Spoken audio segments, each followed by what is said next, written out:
Óbuda Békás-megyer önkormányzata Buss Balázs polgármester javaslatára egy újabb úgynevezett látható intézkedéssel fokozza a gyermekek biztonságát. A kerület összes óvodása és általános iskola alsó tagozatos tanulója, akik önkormányzati fenntartású intézményekben tanulnak, láthatósági mellényt kapnak. Azt gondolom, hogy egy város vezetésének nem lehet fontosabb célja, mint a gyerekeink és a gyermekeknek a biztonsága.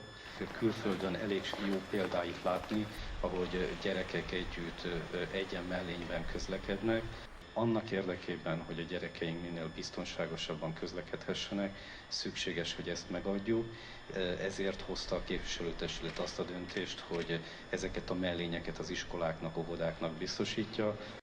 Az egyesületünk az egy viszonylag fiatal egyesület, 2009 óta tevékenykedünk a kerületben, de már harmadik alkalommal végezzük az úgynevezett biztonságos iskola projektet.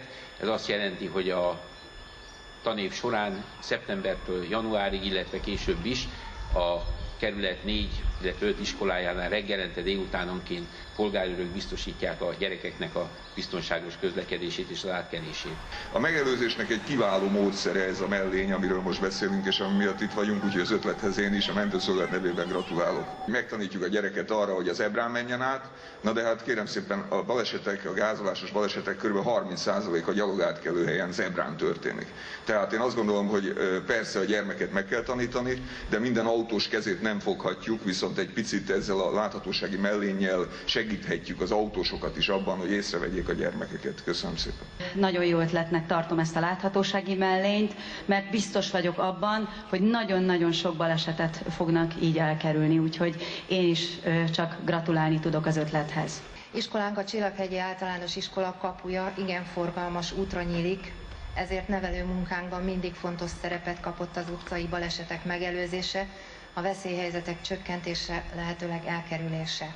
A szülőkkel együtt nagyon örültünk az élénk színűre festett gyalogátkelőhelynek, a ledes lámpának, és annak, hogy a reggeli órákban a kerületi polgárőrség, illetve a közterületfelügyelet dolgozói segítik a gyerekek biztonságos iskolába érkezését. Megnyugtató, hogy a kerületi önkormányzat köztudottan nehéz anyagi helyzete ellenére is gondoskodó önkormányzatként a láthatósági mellények adományozásával teszi még biztonságosabbá kisgyermekeink életét. Köszönjük! Nagyon örülünk a mellényeknek, mert így az autósok könnyebben észre tudnak minket venni az átkelőhelyeken, és nem történik baleset. Köszönöm, a neved, még elmondanád? Szaros Rita. Köszönöm. Te? Nagyon örülünk a mellényeknek, mert így kevesebb baleset történik. Köszönöm, a neved, elmondanád még? Geszthelyi Eszter. Köszönöm szépen.